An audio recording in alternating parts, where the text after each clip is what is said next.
वृंदा की शादी सुमेर से 8 साल पहले हुई थी। वृंदा का पति सुमेर एक ट्रक ड्राइवर था और एक शहर से दूसरे शहर सामान ले जाता था। वृंदा की सास कलावती बहुत ही खड़ूस स्वभाव की थी। हर वक्त बस अपनी बेटी माला के साथ फोन पर बतियाती रहती थी। अरे अब क्या बताऊं, जब देखो अपने दोनों बच्चों को ही खिलाती पिलाती रहती है। मुझे तो एक वक्त की रोटी के लिए इंतजार करना पड़ता है। अरे तो अम्मा, तुम भैया से भाभी की शिकायत क्यों नहीं करती? अब उसे क्या बोलूं, वो घर में रहे तब ना हर समय ट्रक पर माल छोड़ने लाने का काम करता है। उसका घर आने का कोई समय नहीं। तभी वृंदा रोटी लेकर आ जाती है। अम्मा, ये आपका खाना। आपने अरबी की सब्जी बोली थी बनाने को, वही बनाई है। अच्छा माला बिटिया, मैं फोन रखती हूँ, ला दे रोटी। ये क्या बनाया है? इसमें तो मिर्च मसाले मानो डाले ही नहीं। कलावती वृंदा को ताने मारना नहीं छोड़ती थी। सुमेर जब भी काम के लिए जाता तो कलावती घर खर्च के बहाने सुमेर से पैसे मांग लेती थी और माला के साथ फिजूल खर्ची कर देती थी। एक दिन वृंदा ने सुमेर से कहा, मुझे थोड़े पैसे दे देते, घर का राशन लाना है। अभी पिछले सोमवार ही तो अम्मा को 2000 रुपए पकड़ा कर गया था। राशन क्यों नहीं लिया अभी तक? रुको, मैं अम्मा से पूछता हूँ। अम्मा, अरे इधर आना जरा। आपको जो 2000 रुपए पिछले हफ्ते देकर गया था, अरे अभी तक राशन नहीं आया?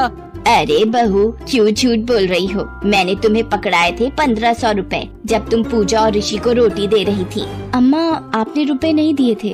बहू, मुझे झूठ बोलकर क्या मिलेगा? दोनों एक दूसरे पर दोष निकालती रहो। एक तो सारा दिन मेहनत करके ट्रकों को ढोता हूँ, थोड़े बहुत ही पैसे कमा पाता हूँ, वो भी तुम लोग नहीं संभाल पाती।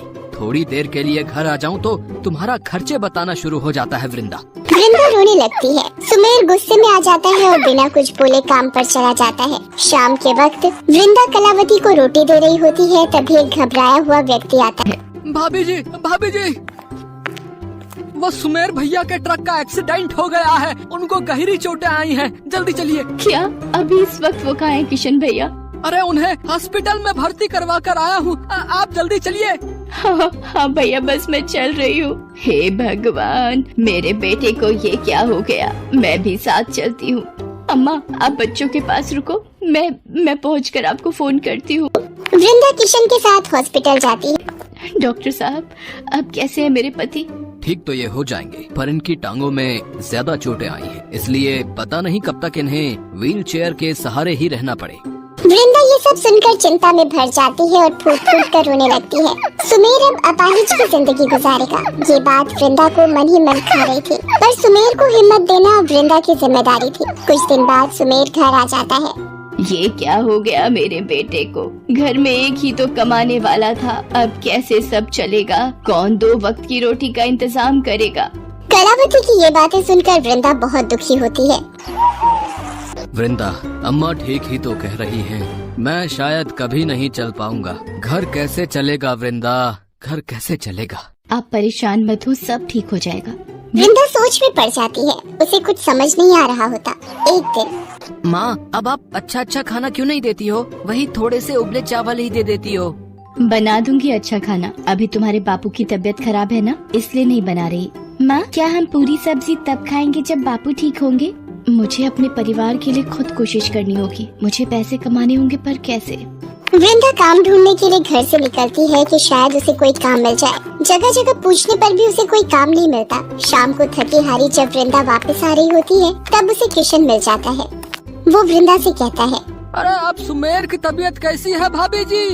क्या बोलूं भाई साहब, हमारे परिवार को पता नहीं किसकी नजर लगती। वृंदा किशन से बात करते करते घर तक आ जाती है। किशन को वृंदा के साथ आता देखकर कलावती गुस्से में आ जाती है। देख बहू, हमारे यहाँ औरतों ने कभी भी घर से बाहर जाकर काम नहीं किया, और इस तरह से किसी पराये मर्द से हंसी ठिठोली करने की जो तुम्हारी आदत है, वो देखते हुए मैं तुम्हें बाहर काम नहीं करने दूंगी। समझ में आया? अम्मा, ऐसी कोई बात नहीं है। किशन भाई साहब मुझे नुक्कड़ पर ही मिल गए थे तो इन्हें देखने आ गए। मुझे कुछ नहीं सुनना। तू बाहर जाकर काम नहीं करेगी, मैंने एक बार बोल दिया। अब मैं क्या करूँ? अम्मा मुझे बाहर काम नहीं करने देंगी, पर पैसे कहाँ से आएंगे? तभी वृंदा के बापू का फोन आ जाता है। वृंदा, अब दामाद जी कैसे हैं? अभी उन्हें पता नहीं बापू कितना समय और लगेगा ठीक होने में। वृंदा अपने बापू को सारी बात बताती है। वो उसे कुछ याद दिलाता है। वृंदा, तुझे वो बचपन के दिन याद हैं जब एक बार... अरे राघव बेटा, थोड़ी देर मेरे पास बैठकर टोकरी बनानी सीख ले। ऐसी टोकरी बनाना सिखाऊंगा कि तू मेरे से भी ज्यादा महंगी टोकरी बेचेगा। मुझे नहीं सीखनी बापू कोई टोकरी बनानी, मैं खेलने जा रहा हूँ। बापू मुझे भी टोकरी बनाना सिखाओ ना, फिर मैं भी सुंदर टोकरियाँ बनाकर बेचूंगी। मेरी वृंदा टोकरी बनाना सीखेगी। आ बेटिया, मैं तुझे सबसे बढ़िया टोकरी बनानी सिखाऊंगा, ठीक है? देखते ही देखते वृंदा बहुत सुंदर टोकरियां बनाना सीख जाती है। याद वापस आ जाती है। वृंदा का बापू कहता है, वृंदा मेरी बेटिया, याद आया कुछ? मैं समझ गई बापू, मुझे क्या करना है। वृंदा को अपने बापू द्वारा बचपन में सिखाया गया हुनर याद आ जाता है। वो सास से अगर टोकरी बनाने का सामान लाने के लिए कहती तो वो साफ मना कर देती। वृंदा के पास चांदी की पायल थी, जिन्हें बेचकर वो लकड़ी के कुछ बांस खरीद कर लाती है और टोकरी बनाना शुरू कर देती है। वृंदा, ये तुम क्या बना रही हो? तुम्हें पता है अम्मा फिर तुम्हें बोलेंगी। मैं कुछ टोकरियाँ बनाने की कोशिश कर रही हूँ, शायद बिक जाए और कुछ पैसे आ जाए। ये बेकार के काम तू करने छोड़ दे, ऐसे टोकरियाँ बिकने लगी तो हो गए हम अमीर।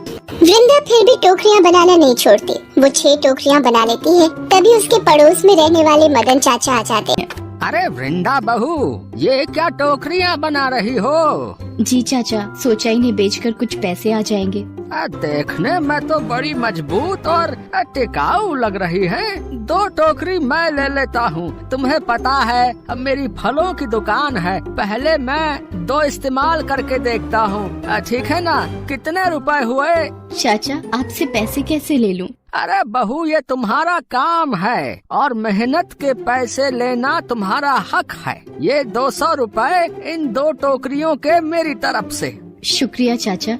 वृंदा उस दिन खुश थी कि उसे और टोकरियां बनाने के पैसे मिल गए। वृंदा और बांस खरीद कर लाती है और उससे और टोकरियां बनाती है।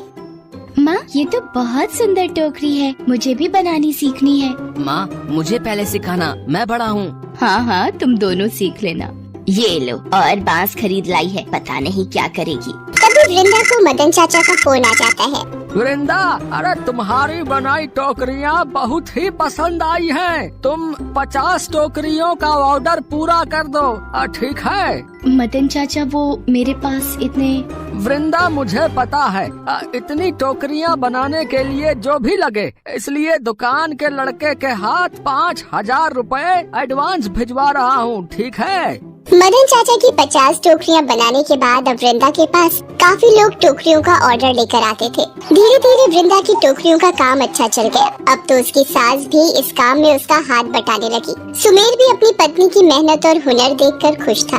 एक दिन जब वृंदा की ननद माला मिलने आई। अम्मा, ये भाभी ने क्या नया ड्रामा शुरू कर दिया है? आपने हाँ कैसे कर दी इस काम के लिए?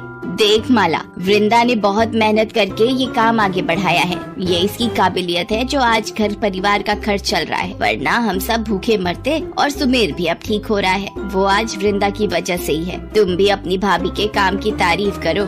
माँ, शायद तुम ठीक कह रही हो, वृंदा भाभी बहुत अच्छी है, शायद हम ही उन्हें नहीं समझ पाए। धीरे धीरे सब ठीक हो जाता है। ठीक होकर सुमेर ट्रक तो नहीं चला पाया, इसलिए वृंदा के काम में ही मदद करने लगा। अब कलावती और माला भी वृंदा के साथ बहुत अच्छे से व्यवहार करने लगे। वृंदा की बनाई टोकरियां हर जगह मशहूर हो गयी। वृंदा ने ये बात जब अपने बापू को बताई तो वो भी बहुत खुश हुए। एक गरीब टोकरी बनाने वाली वृंदा को उसकी काबिलियत और मेहनत का फल मिल